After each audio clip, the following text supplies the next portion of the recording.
Run less, get faster. Man, that is an enticing phrase. It is like the creepy guy in Willy Wonka offering the sweets. Surely, it's too good to be true. Handyman thinks it true.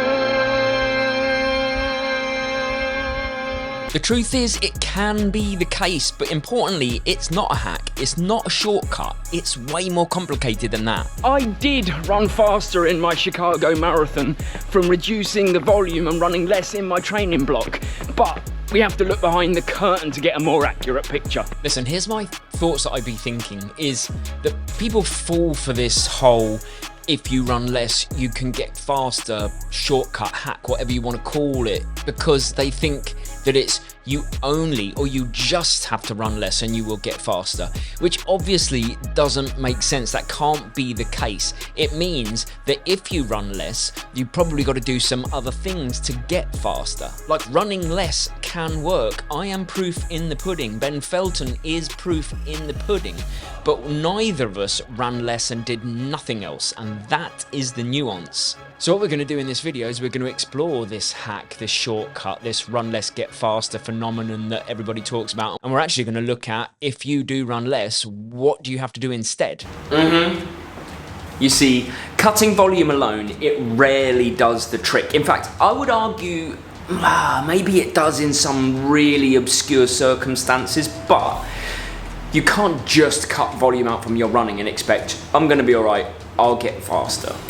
And obviously I'm going to give you as many of the something options as I can in this video, but I'm going to start here because this is part of my training, so it's what I'm going to do. First things first, it is worth saying, and this is completely honest, when I reflect, I ran all of my PBs with the exception of marathon when I was Ironman training, so I've looked back, I was doing the least running volume I've done in 10 years, and I was the fastest. So there is evidence there for sure, and I'm trying to explore that again by getting on the bike to supplement my running training, a bit like Ben Felton.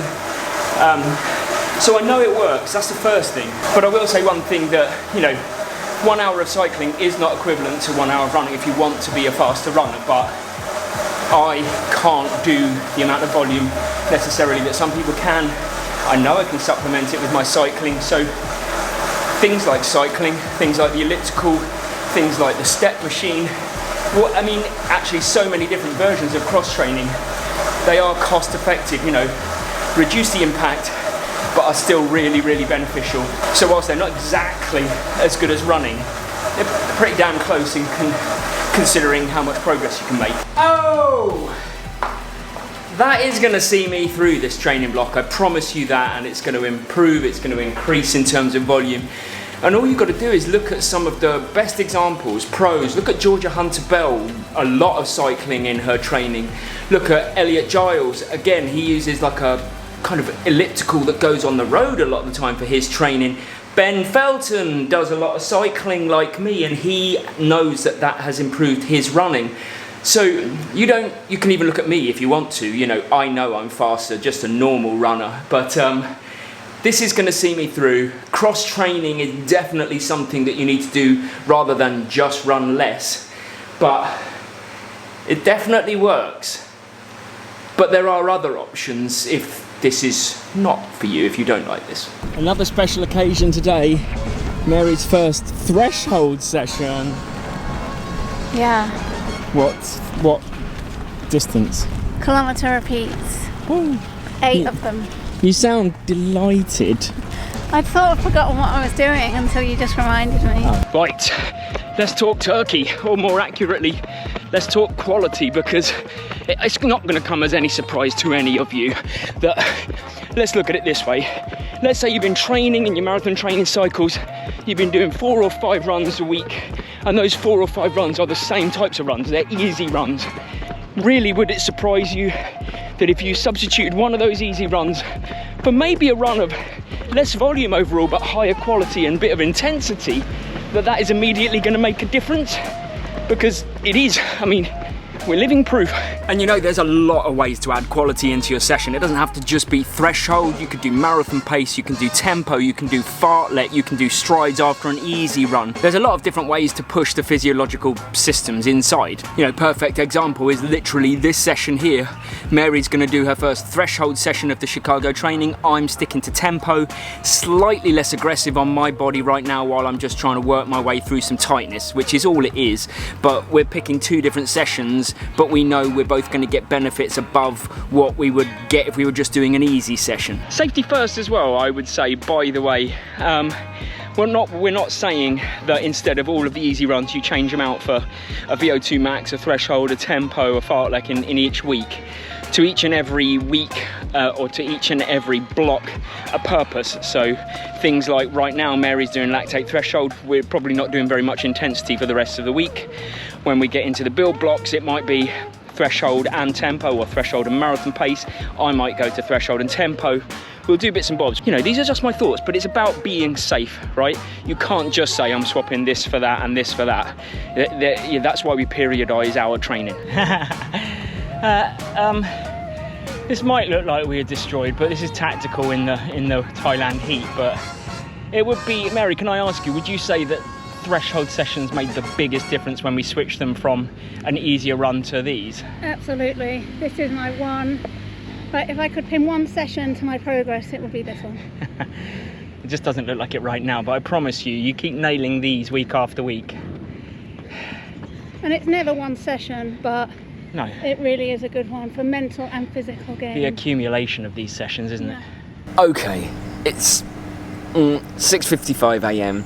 We're going to talk strength, but essentially I'm going to do a voiceover because I still don't really like filming in gyms. Like, I just don't feel it's appropriate, at least to talk. I can film like footage because we can do it subtly, but I hate being in gyms and talking. I don't know why, just not going to do it. But we're at the gym, so I'm going to do my point via a voiceover because basically I'm a little baby that's too scared. We do talk about strength and conditioning a lot, so to keep it interesting and fresh, I decided to take some weird shots in the gym today. So in my opinion, if you're running less, then there's a reason. Many times it's injury or picking up aches and pains consistently. So we've already established if you run less and do nothing in its place, you'll likely make less progress than more progress. Cross training's great, but it is not equal to running in terms of what makes you a better runner. Cycling for an hour is not equal to running for an hour to progress at running. So my aim has always been half to protect myself and stay injury free, and half what can I do to eventually be able to run more again.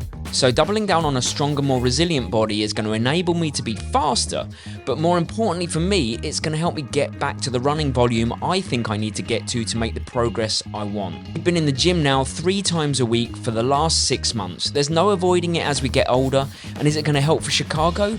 Only time will tell, but I am cautiously optimistic.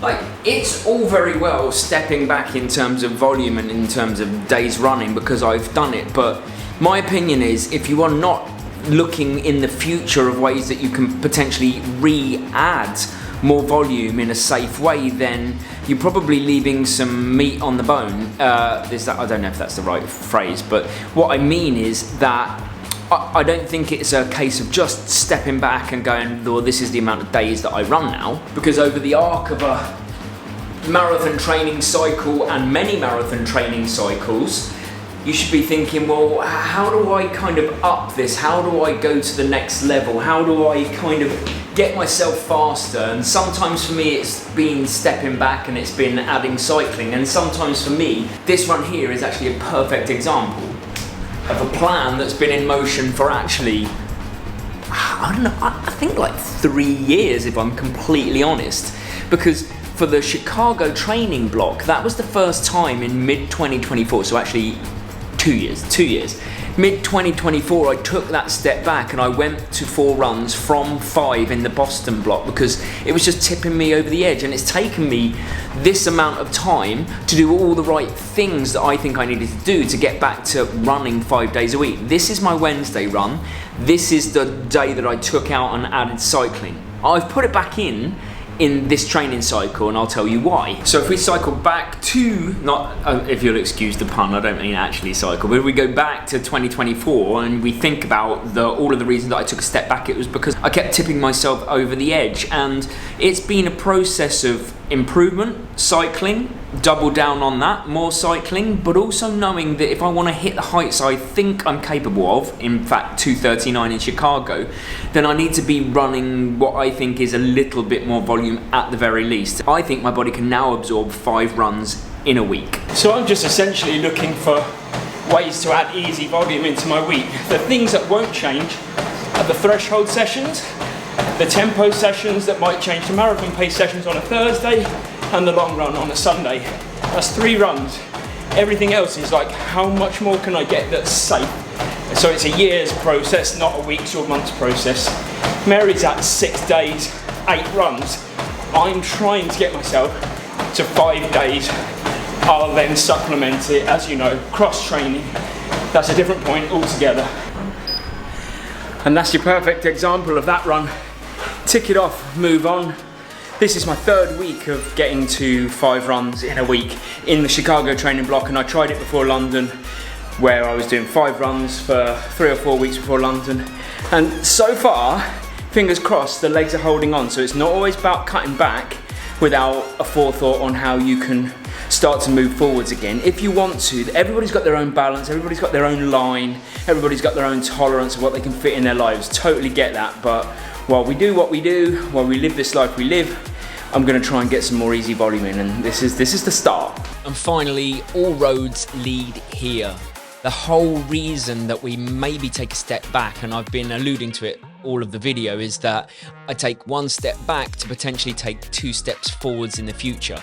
When I went from 5 runs at Boston and New York training, and I was on the edge and I was ending up on the elliptical towards the end and in pain and not enjoying it, I took that step back. I went, 5 runs isn't working, let's do 4. I took the step back, I supplemented with cycling, I ran a PB. I did that cycle again for Berlin, but I got injured, an unrelated injury, but I got injured. And then I started thinking, do you know what? If I really want to go for my punchy goals, my 2:39 in Chicago, I am going to need to be able to run a little bit more than I am. Not like 100-kilometer weeks like Mary does. I don't think my body can do that, but certainly more than maybe the 75 to 80-kilometer weeks that I was topping out at. So I took those steps backwards in the Chicago and Berlin block. I then went away. I did the strength training that I talked about. I will continue to do the cross training, and probably more than I've done in the past.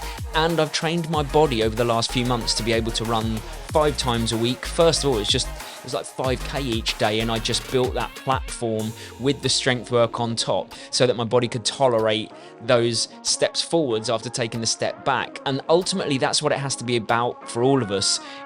I'm not telling you to run as much volume as you possibly can, but I think there's a sweet spot for all of us, and I'm still trying to find mine. And I love the journey, I love the game, that's what I'm in it for. But ultimately, I think my body is still capable of like faster times than I've done, and if I'm going to bring that out of me, I need to run a bit more.